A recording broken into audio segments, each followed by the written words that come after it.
مولویوں نے ہی تو دین کو تقسیم کر رکھا ہے، کوئی شیعہ بنا بیٹھا ہے، کوئی سنی بنا بیٹھا ہے، کوئی دیوبندی بنا بیٹھا ہے، کوئی بریلوی بنا بیٹھا ہے۔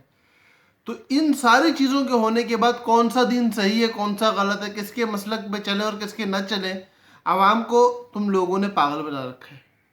اور اس پاگل بنائے ہوئے رکھنے کی وجہ سے عوام بے دینی کی طرف مائل ہے اور اصل ذمہ دار مولوی ہیں۔ یہ پوری بات مجھے میرے ایک دوست نے ایک جگہ، جب میں اس طرح کی بات کہیں بیٹھ کے کر رہا تھا تو مجھے کہی، اس کو میں نے بات سمجھائی۔ وہ بات انشاءاللہ ابھی آپ لوگوں سے بھی کرتے ہیں، بس آپ لوگ ایک کام کرو، چینل کو سبسکرائب کر لو تاکہ یہ بات ہماری تو سمجھ میں بھی آ جائے، اور اس کے علاوہ جو ہم لوگ جتنی باتیں کرتے ہیں، دین کے پیغامات آپ تک پہنچائے جاتے ہیں، وہ آپ تک پہنچ بھی جائے اور آپ کے ذریعے سے اور ساتھیوں تک بھی پہنچ جائے۔ دیکھیں بات یہ ہے کہ بے شک آپ کی بات ایک حد تک بالکل صحیح ہے کہ اتنے مسالک، اتنے فرقے بن چکے ہیں کہ جن کے بننے کے بعد ہمارے ملک کے اندر، پاکستان، ہندوستان میں رہتے ہوئے دین کی صحیح صورت کیا ہے اس کو پہچاننا مشکل ہو جاتا ہے۔ لیکن ایمانداری کی بات بتائیں، پاکستان کے اندر بہت سارے فرقے ہیں، لیکن میجر بڑے فرقے دیوبندی، بریلوی، اہل حدیث، شیعہ، یہ چار فرقے، ان کے اندر پھر سب ڈویژن ہیں وہ الگ ہے، لیکن بڑی ڈویژن یہ چار ہیں، بڑے فرقے یہ چار ہیں۔ ان چاروں فرقوں کے اندر کچھ چیزیں کامن ہیں، ان چاروں فرقوں میں، خواہ دیوبندیوں کا ہو، بریلویوں کا ہو، اہل حدیث کا ہو یا شیعہ کا ہو، کچھ چیزیں کامن ہیں۔ مطلب ٹوٹل اخلاقیات، اخلاقیات کا پورا پہلو، حقوق العباد کا پورا پہلو، قرض کا ادا کرنا، حلال کمانا، ماں باپ، بیوی، بیٹی، بہن کے ساتھ کس طرح تعلقات رکھنے، اس کا بیان کرنا، اپنے گھر کے ماحول کی درستگی کے حوالے سے بات کرنا، یہ مکمل چیز چاہے دیوبندی ہو، چاہے بریلوی ہو، چاہے اہل حدیث ہو، چاہے شیعہ ہو، تقریباً ایک ہی بات کریں گے، ایک ہی مزاج بیان کریں گے۔ ہمارے حق ہونے کا معیار، ہمارے اچھے ہونے کا معیار، حضور صلی اللہ علیہ وسلم کی تبلیغ کا معیار مکمل طور پہ حقوق العباد کو ٹھہرا دیا جائے گا۔ پہلی بات، پتہ یہ چلا کہ ہماری اخلاقیات ایک ہیں۔ معیشت کے اعتبار سے 85 to 90% سارے مسالک ایک ہی بات کرتے ہیں۔ چند چیزوں پہ آ کے اختلاف ہو جاتا ہے، پرائز بانڈ کا مسئلہ ہو گیا، یا پھر اسلامک بینکنگ کا مسئلہ ہو گیا، یا اس کے علاوہ دیگر چیزیں، تو وہ چند چیزیں جن میں کہ اختلاف ہوتا ہے۔ باقی حلال کمانا ہے، حلال طریقے سے کمانا ہے، جھوٹ نہیں بولنا، دھوکہ نہیں دینا، حکومت کے بنائے گئے قوانین کی پاسداری، پابندی کرنی، اور بے شمار باتیں، وہ سب ایک جیسی ہے۔ اخلاقیات، معیشت، معاشرت، سارے کہتے ہیں کہ اپنے خوشی غمی کے معاملات میں تقریباً ایک جیسی بات ہوتی ہے۔ شیعت کے ہاں اگر آپ چلے جاؤ گے تو غمی کے حوالے سے کچھ خاص قسم کی رسومات ہیں، دیوبندی، بریلوی کے اندر کچھ اختلاف ہے، اہل حدیث کچھ دیوبندیوں کی طرف مائل ہے معاملات میں، لیکن وہاں بھی تقریباً ایک جیسی بات ہوتی ہے۔ کل ملا کے بات آتی ہے عقائد میں اور عبادات میں۔ عبادات کی اصل کو سب برابر مانتے ہیں۔ شیعہ 3 ٹائم میں 5 وقت کی نمازیں پڑھتے ہیں، دیوبندی، بریلوی، اہل حدیث 5 ٹائم میں 5 وقت کی نمازیں پڑھتے ہیں، پڑھتے چاروں مسالک 5 وقت کی نمازیں۔ اسی طرح روزے کے مسائل ہیں، کچھ فرق شیعہ کا ہے، باقی تقریباً ایک جیسا ہے۔ زکوٰۃ کے مسائل ہیں، کچھ فرق شیعت کا ہے، باقی تینوں مسالک ایک جیسے ہیں۔ اس کے علاوہ حج ہے، اس کے اندر بھی معمولی فرق ہے، لیکن اصل بات یہ ہے کہ اصل جو نفس ہے، نفس مسئلے کو ایک ہی جیسا مانتے ہیں۔ نماز فرض مانتے ہیں، روزہ فرض مانتے ہیں، زکوٰۃ فرض مانتے ہیں، حج فرض مانتے ہیں۔ اس کے علاوہ آتی ایمانیات۔ ایمانیات کے اندر کچھ آگے پیچھے کے معاملات میں اختلاف ہے، اکثر وہ بھی سیم ہے۔ اوپر جاؤ گے اللہ کے نبی صلی اللہ علیہ وسلم پہ سب کا اجماع ہے، اللہ رب العزت کی ذات پہ سب کا اجماع ہے۔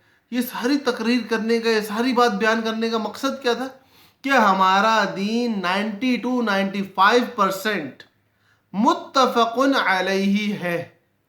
5% دین ایسا ہے کہ جس کے اندر ہمارے مسالک کا اختلاف ہے، اور اس اختلاف کو بنیاد بنا کے ہم لوگوں نے مکمل دین کو چھوڑ دیا۔ ارے بھائی، اخلاقیات بھائی جو سیم کامن دین ہے، ایک جیسی بات ہے، ایک جیسے کام ہے، ایک جیسے کردار ہے، ان کو اپنے مسلک میں رہتے ہوئے اپنے بڑوں کی تعلیمات کے مطابق پورا کرنا تو شروع کرو۔ اگر کہیں آپ خاندانی طور پہ شیعت کی طرف مائل ہو، کہیں آپ خاندانی طور پہ سنیت کی طرف مائل ہو، کہیں آپ خاندانی طور پہ بریلوی، دیوبندی یا اہل حدیث ہو، اس مسلک کے علماء میں رہتے ہوئے پھر آپ کو لگتا ہے کہ مسالک بٹے ہوئے، کوئی مسئلے والی بات نہیں ہے. آپ دین سیکھنا شروع کرو, دوسرے مسالک کے علماء سے ملنا شروع کرو. سب سے آسانی سے ملنے والے لوگ, سب سے آسانی سے جن لوگوں تک رسائی ہو جائے وہ علماء ہیں. میں خود کتنوں کے پاس گیا ہوں ملنے کے لیے, کس طرح یہاں تک پہنچا ہوں. اپنے اکابر سے ملا, دوسروں کے اکابر سے ملا. آج تک اس حال میں بھی, آج بھی کسی بھی مسلک کے کسی بھی ادارے میں جا کے کسی بھی مولوی سے مل لو, کسی بھی عالم دین, کسی بھی فقیہ سے مل لو, انتہائی عزت ملتی ہے, انتہائی پیار ملتا ہے, انتہائی احترام ملتا ہے, یہ جانتے ہوئے کہ یہ بندہ میرے مسلک کا نہیں ہے. جو اختلاف ہے وہ علمی ہے, وہ نظری ہے, وہ علماء کا کام ہے. اس میں گھسنا عوام الناس کا کام نہیں ہے. لیکن عوام الناس کے ذمہ جو کام ہے وہ عملی دین ہے. وہ دین ایسا ہے کہ جس کو اگر اپنے عمل میں لے آئے عوام تو انشاءاللہ زندگیاں سنور جائیں گی.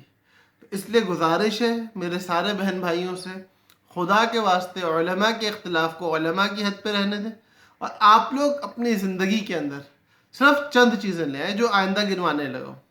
سب سے پہلی بات, ہر مسلمان پہ نماز فرض ہے. اپنے مسلک کے مطابق 5 وقت کی نماز کا اہتمام کرنے والے بن جائیں. ہر مسلک کے اندر رہنے والے لوگوں پہ روزے فرض ہے. ہر مسلک میں رہنے والے لوگوں کے اوپر زکوٰۃ فرض ہے. حج اگر استطاعت ہے تو فرض ہے. اس کے علاوہ اخلاقیات کا پورا چیپٹر ہر مسلمان کے اوپر کامل طریقے سے فرض ہے. اسی طرح ہماری معیشت اور معاشرت کامل طریقے سے فرض ہے. ایمانیات کے اندر آپ لوگوں کے لیے راستے کھلے ہوئے. اس وقت بھی ہر بندہ سوشل میڈیا کے اوپر جانتا ہے کہ ہاں سے کیا بات ملے گی. کتابیں اللہ کا شکر ہے انٹرنیٹ پہ ساری موجود ہیں. اسی طرح آپ اپنے علماء سے رابطے کر سکتے ہیں, مساجد کے ائمہ سے ملیں جا کے, مختلف مساجد میں جا کے ان کے مسلک کی جو بھی ہو وہاں کے ائمہ سے, وہاں موجود علماء سے رابطے قائم کریں. اور اگر آپ کو شوق ہے تو حق کی تلاش میں لگیں. ایمانیات کا مسئلہ ہے, آخرت کا مسئلہ ہے. اللہ کی ذات پہ کسی کو اعتراض نہیں ہے, نبی کریم صلی اللہ علیہ وسلم کی ذات پہ کوئی اعتراض نہیں ہے. ان دو کے بعد صحابہ کرام کی ذات پہ اللہ ہم سب کی حفاظت فرمائے, ان اعتراضات تھے. لیکن ہے لوگ کہنے والے کچھ بھی کہتے ہیں. اللہ پاک ہر مسلمان کو صحابہ کی شان بیان کرنے والا, صحابہ کی عزت کرنے والا بنائے. ہم لوگوں کو کسی کے بارے میں فیصلہ کرنے کا اختیار اللہ نے نہیں دے رکھا, تو ہم کرنے کے اہل نہیں ہیں. اصل تو یہ ہونا چاہیے کہ ہمیں اس بارے میں سوچنا ہی نہیں چاہیے. صحابہ نبی کریم صلی اللہ علیہ وسلم کے لیے اللہ کی چنیدہ شخصیت تھی. ہم سب کو ان کی عزت, توقیر, شان ہی بیان کرنی چاہیے. لیکن اگر کوئی کمی بیان کر رہا ہے تو میری ذاتی رائے یہ ہے کہ اس بندے سے کنارہ کش ہو جایا جائے. یہی ہمیں ہمارے نبی صلی اللہ علیہ وسلم کی تعلیم ہے. باقی اگر آپ کو پھر بھی بہت زیادہ شوق ہے, آپ سمجھتے ہیں کہ آپ اتنے بڑے علامہ ہیں کہ ان مسائل کو بھی حل کرنا چاہتے ہیں, تو ہر مسلک کے اسپیشلسٹ علماء موجود ہیں, ان سے آپ رابطے قائم کر سکتے ہیں. لیکن اس بات کو بہانہ بنانا کہ ہمیں علماء دین پر چلنے نہیں دیتے بوجہ اپنے فرقوں کی تقسیم کے, یہ بہانہ ہمیں دین پر چلنے سے روکنے کا ذریعہ ہے. اللہ پاک ہم سب کو مکمل دین پر چلنے والا بنائے, اور ہمارے اندر موجود کمیوں کو چھپانے کے لیے علماء کی علمی تحقیقوں کو آڑ بنانے سے بچنے والا بنائے, اور دین کو حضور صلی اللہ علیہ وسلم کا سنت طریقہ سمجھتے ہوئے اس پر چلنے والا بنائے. اللہ پاک ہم سب کا حامی و ناصر ہو. السلام علیکم ورحمۃ اللہ وبرکاتہ.